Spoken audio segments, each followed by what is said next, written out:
Dear students, आज हम कक्षा 8 से लाए हैं चैप्टर नंबर 3 सिंधु घाटी की सभ्यता। तो आइए सिंधु घाटी की सभ्यता का पाठ का सार जानते हैं। भारत के अतीत का सबसे पहला चित्र सिंधु घाटी सभ्यता से प्राप्त हुआ है।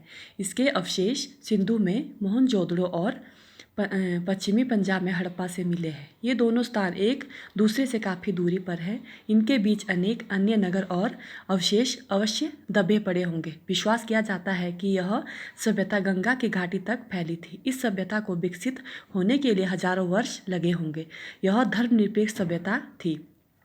इसने फारस, मेसोपोटामिया और मिस्र की सभ्यता से संबंध स्थापित किए थे। कुछ दृष्टियों से यह सभ्यता उनसे बेहतर थी। भारत की यह सभ्यता प्रकट करती है कि हजारों वर्ष पहले भी भारतवासी जीवन के तौर तरीकों से परिचित थे। उन्होंने जीवन की सुख सुविधाओं और तकनीकी प्रगति कर ली थी। आर्यों का आना। सिंधु घाटी सभ्यता के लिए कौन थे और वे कहाँ से आए थे, इसका कुछ पता नहीं है।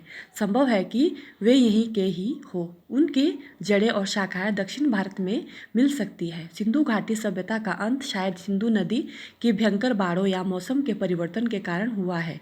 रेत की ऊंची ऊंची तहें उन पर जम गई हो और लोगों को ऊंचाई पर मकान बनाने पड़े। सिंधु प्रदेश के कभी भी समृद्ध और उपजाऊ था, पर मध्य युग के बाद वह अधिकतर रेगिस्तान रह गया था। हो सकता है कि रेत ने कुछ क्षेत्रों को ढक कर सुरक्षित रख लिया और बाकी शहर और प्राचीन सभ्यता के प्रमाण धीरे धीरे नष्ट हो गए। सिंधु घाटी सभ्यता के बाद उत्तर पश्चिम से भारत में एक के बाद कई बार आर्य आए थे। माना जाता है कि आर्यों का प्रवेश सिंधु घाटी युग के लगभग 1000 वर्ष बाद हुआ था।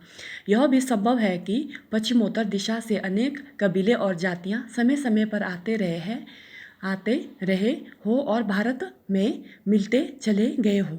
बाद के युगों में अनेक जातियां आई हो और वह घुल मिल कर वहीं रह गई हो।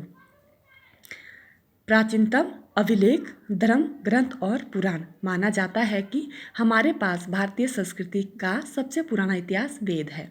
वेद काल का सबसे समय निर्धारण ठीक प्रकार से नहीं हो पाया। भारतीय इसे बहुत पुराना मानते हैं और यूरोपीय इस बात का समय बाद में मानते हैं। अधिकतर विद्वान ऋग्वेद की रचनाओं का समय ईसा पूर्व 1500 मानते हैं और मोहनजोदड़ो की खुदाई के बाद से इन धार्मिक ग्रंथों को अधिक पुराना सिद्ध करने का प्रयास किया जाने लगा है। मैक्स मुलर ने इसे आर्य मानव के द्वारा कहा गया पहला शब्द कहा है। आर्य अपने साथ अनेक विचारों को लेकर आए थे, जिसने ईरान में विस्ता की रचना हुई थी। वेदों और अवेस्ता की भाषा में अद्भुत समता है। नेक्स्ट है आपका वेद। अनेक हिंदू वेदों को प्रकाशित धर्म ग्रंथ मानते हैं। वेद की उत्पत्ति विद धातु से हुई है, जिसका अर्थ है जानना। वेद का सीधा साधा अर्थ है अपने समय के ज्ञान का संग्रह।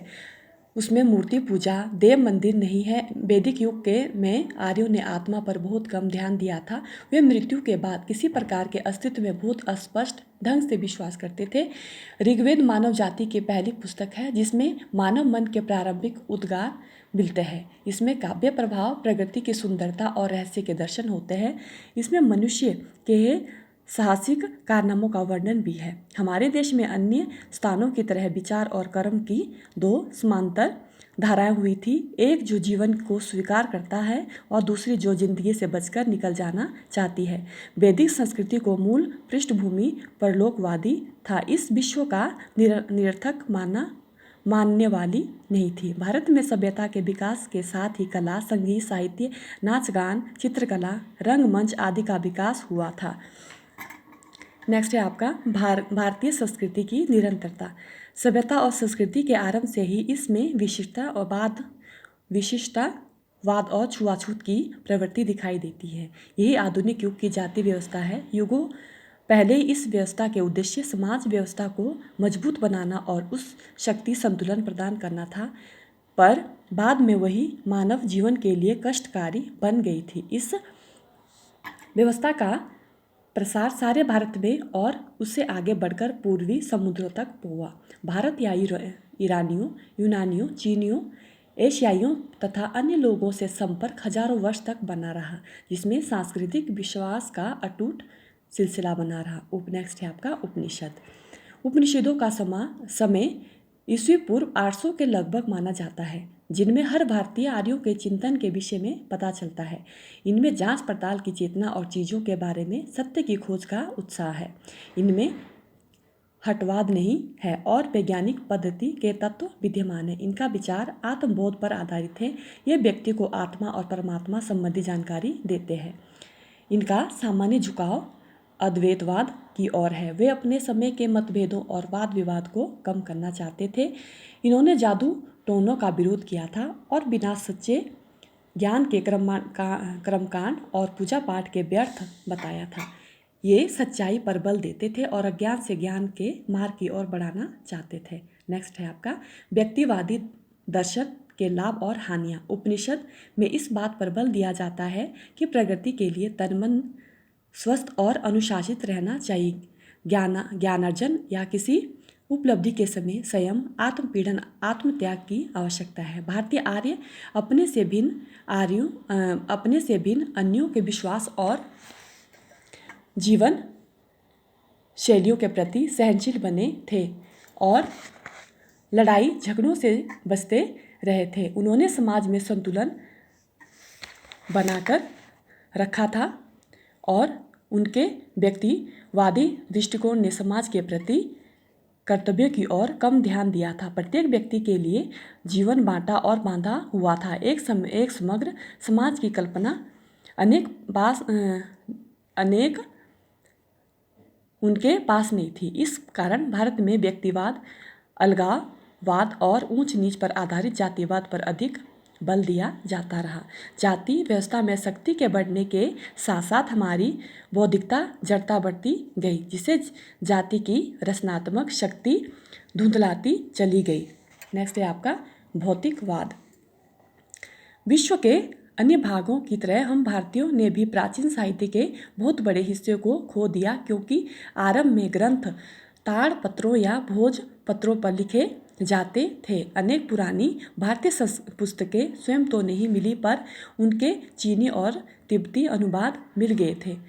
उनमें भौतिकवाद पर लिखा गया पूरा साहित्य है। उनकी रचना उपनिषदों के रचना के ठीक बाद में हुई थी। भारत में सदियों तक भौतिकवाद दर्शन का प्रचलन रहा था। राजनीतिक और आर्थिक संगठन पर ईसा पूर्व 4वीं शताब्दी में रचित कौटिल्य की प्रसिद्ध रचना अर्थशास्त्र में इसका उल्लेख किया गया था। भारत में भौतिकवाद के साहित्य के बड़े भाग को पुरोहितों और धर्म के पुराणपंथी स्वरूप के विश्वास करने वालों ने नष्ट कर लिया था। भौतिकवाद ने विचार धर्म और ब्रह्म विज्ञान के अधिकारियों और स्वार्थ प्रेरित विचारों का विरोध किया था। उन्होंने जादू टोने और अंधविश्वास की निंदा नहीं की थी तथा अतीत की बेड़ियों से स्वयं को मुक्त कराना चाहते थे। उनका मानना था कि वर्तमान ही महत्वपूर्ण है, इसके अतिरिक्त ना कोई संसार है, ना स्वर्ग है और ना नर्क है। शरीर से अलग कोई आत्मा नहीं है। मन, बुद्धि और अन्य सब चीज़ों का विकास बुनियादी तत्वों से हुआ है। नैतिक नियम मनुष्य के द्वारा बनाई गई रूढ़ियाँ मात्र है। नेक्स्ट है महाकाव्य, इतिहास, परंपरा और मिथक। प्राचीन भारत के रामायण और महाभारत 2 ऐसे महाकाव्य हैं जिन्होंने व्यापक रूप से भारतीय जनता के मन पर प्रभाव डाला है। इन ग्रंथों को वास्तविक रूप ग्रहण करने में शायद सदियां लग गई होगी। इनमें भारतीय आर्यों के आरंभ का वृत्तांत है। ये दोनों ग्रंथ भारतीय जीवन के अंग बन चुके हैं। इनमें विभिन्न श्रेणियों के शुद्ध भारतीय ढंग से एक साथ सामग्री उपलब्ध है। उच्चतम बुद्धिजीवी से लेकर साधारण अनपढ़ और अशिक्षित देहाती तक इनसे प्राचीन भारतीयों के रहस्य समझ पाते हैं। वे अनेक रूपों से विभाजित और जात पात की ऊंच नीच में बंटे समाज को एकजुट रखने में सफल शासक वर्ग समझ पाते हैं। भारतीय पूरा कथाओं का इतिहास वैदिक काल तक था और संस्कृत साहित्य में पकड़ होता है। कवियों और नाटककारों ने अपनी कथाओं और सुंदर कल्पनाओं की रचना इन आधार पर की है। इनमें अधिकतर कहानियाँ और वीर गाथात्मक हैं। इनमें सत्य, लोकहित और सदाचार, बलिदान और वचन पालन को महत्व दिया गया था। इनमें तथ्य और कल्पना को सुंदर ढंग से गूंथा गया था। ये कहानियाँ काल में यूनानियों, चीनियों, अरब वासियों की तरह में इतिहासकार नहीं थे, इसलिए अब तिथियों और कालक्रम को निर्धारित करना कठिन है। कल्हण को राज तरंगिणी एकमात्र प्राचीन ग्रंथ है जिसमें इतिहास माना जा सकता है। ईसा की 12वीं शताब्दी में रचित इस पुस्तक में कश्मीर का इतिहास है। विदेशियों की सफरनामा, शिलालेखों, अभिलेखों, कलाकृतियों, इमारतों के अवशेष, सिक्के आदि से इतिहास की खोजने का प्रयत्न किया जाता है। भारतीय जनता ने काल्पनिक इतिहास, दंत कथाओं आदि के माध्यम से सांस्कृतिक पृष्ठभूमि प्राप्त की है। नेक्स्ट है आपका महाभारत। महाभारत का विश्व का श्रेष्ठतम रचनाओं में से एक माना जाता है। यह परंपरा, दंत कथाओं और विश्वकोश है। इस ग्रंथ में भारत में पहले से रहने वाले लोगों और बाहर से आने वालों के घुलने मिलने का सहज वर्णन है। इस समय ने स्थिति के अनुरूप वैदिक धर्म में संशोधन किया जा रहा था और इसी से आधुनिक हिंदू धर्म निकाला और इसलिए संभव हुआ कि सत्य पर किसी का एकाधिकार नहीं हो सकता। उसे देखने और उस तक पहुंचने के रास्ते अलग अलग हो सकते हैं। महाभारत में हिंदुस्तान की बुनियादी एकता पर बल देने की कोशिश की गई है। भारत का पहला एक और नाम था आर्यवर्ता यानी आर्यों का देश। यह नाम मध्य भारत में विंध्य पर्वत और विंध्य पर्वत तक फैले उत्तर भारत के क्षेत्र तक सीमित था। रामायण की कथा दक्षिण में आर्यों के विस्तार की कहानी है। अंदाजा लगाया जाता है कि महाभारत के युद्ध ईसा पूर्व 14वीं शताब्दी के आसपास हुआ था। महाभारत के युद्ध से अखंड भारत की अवधारणा का प्रारंभ हुआ। उस समय आधुनिक अफगानिस्तान का बहुत बड़ा हिस्सा भारत में शामिल था। उस समय दिल्ली के निकट बड़े हस्तिनापुर और इंद्रप्रस्थ नामक पुराने शहर भारत की राजधानी बने थे। महाभारत के कृष्ण से संबंधित आख्यान और भागवत गीता भी है। गीता में दर्शन के साथ साथ शासन काल और सामान्य रूप से जीवन के नैतिक और आचार संबंध सिद्धांतों पर बल दिया गया है। इसका लक्ष्य लोक मंगल है। धर्म, कर्तव्यों और जिम्मेदारियों का सम्मिश्रण है जो समय के साथ बदलता है। महाभारत एक समृद्ध भंडार है जिससे अनेक अनमोल चीज़ें ढूंढी जा सकती है। इस ग्रंथ में प्राप्त होने वाली शिक्षा के वाक्य में सूत्रबद्ध किया जा सकता है। नेक्स्ट है आपका भगवत गीता। भगवत गीता महाभारत का 700 श्लोक का एक ऐसा छोटा सा हिस्सा है जिसका अपना विशेष महत्व है। इसकी रचना बौद्ध काल से पहले हुई है। सारे देश में इसके प्रति विशेष श्रद्धा है और इसकी व्याख्या अपने ढंग से करते हैं। यह सारी मानव जाति के दिशा दिखाने वाला रचना है। यह संकट काल के लिए लिखी गई रचना है। इसके असंख्य व्याख्याएं की गई है और अब भी लगातार की जा रही है। आधुनिक युग में तिलक, अरविंद घोष, गांधी आदि ने इसको अपनी ढंग से व्याख्या की है। गांधी ने इसे अहिंसा में अपने दृढ़ विश्वास का आधार बनाया है। कुछ लोगों ने धर्म कार्य के लिए हिंसा और युद्ध का औचित्य इसी से सिद्ध किया है। गीता का आरंभ महाभारत का युद्ध आरंभ से पहले युद्ध क्षेत्र में अर्जुन और कृष्ण के बीच संवाद से हुआ है।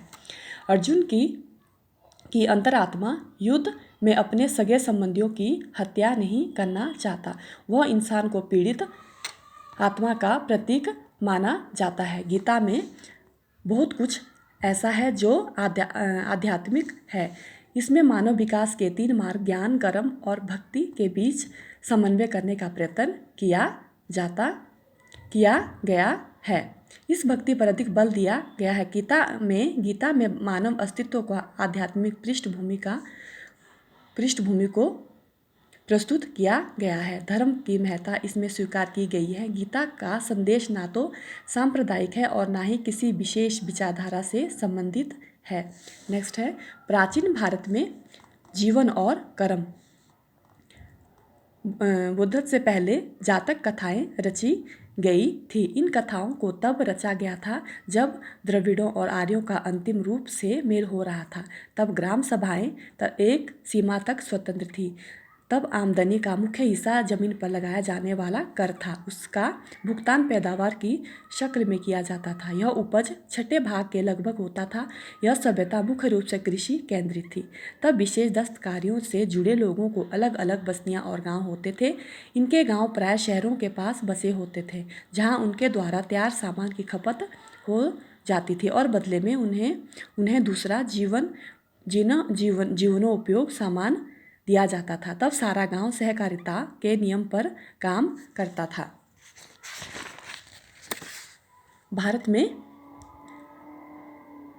लिखने की पुरानी परंपरा रही है। पाषाण युग में मिट्टी के पुराने बर्तनों पर ब्राह्मी लिपि का अक्षर मिले हैं। मोहनजोदड़ो में मिले शिलालेखों को अब तक पूरी तरह पढ़ा नहीं जा सकता।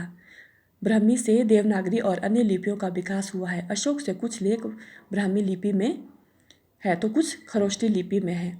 ईसा पूर्व 6वीं या 7वीं शताब्दी में पाणिनि ने संस्कृत भाषा में अपने प्रसिद्ध व्याकरण की रचना की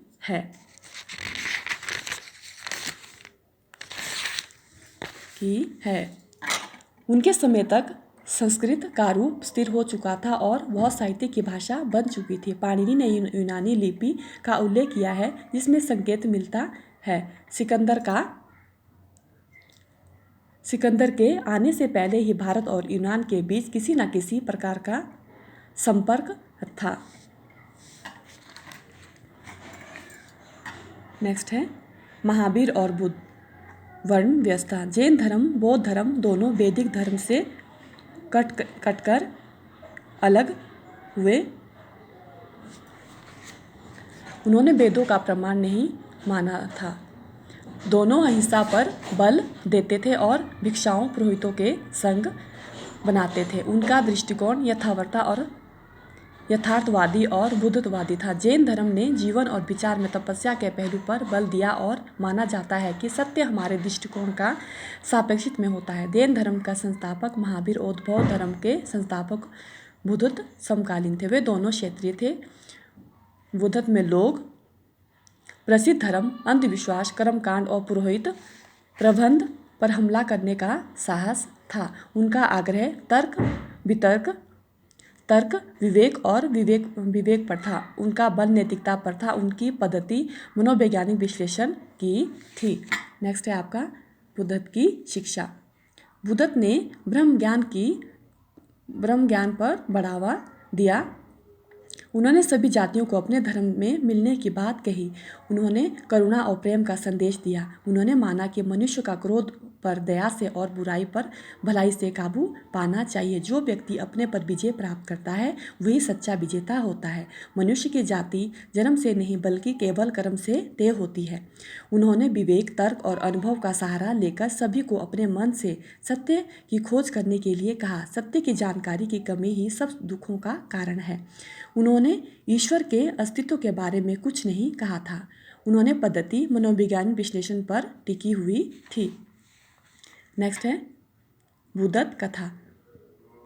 बुद्ध की असंख्य मूर्तियाँ उनके तेजस्वी पक्ष का प्रतीक है। उनकी आकृति जहाँ उनके शांत और धीर रूप का प्रकट करती है, वहाँ वह जीवन शक्ति से भरी हुई प्रतीत होती है। उनकी छवि हमें बार बार यह एहसास कराती है कि हमें संघर्ष से दूर नहीं भागना चाहिए बल्कि शांत दृष्टि से मुकाबला करना चाहिए। बुद्ध के बारे में सोचते हुए हमें एक जीती जागती अनुभूति सी होती है। नेक्स्ट है आपका चंद्रगुप्त और चाणक्य, मौर्य समाज की स्थापना। भारत में बौद्ध धर्म का प्रचार धीरे धीरे हुआ। यह एक प्रकार से शासक वर्ग और पुरोहितों के बीच संघर्ष का प्रतीक है।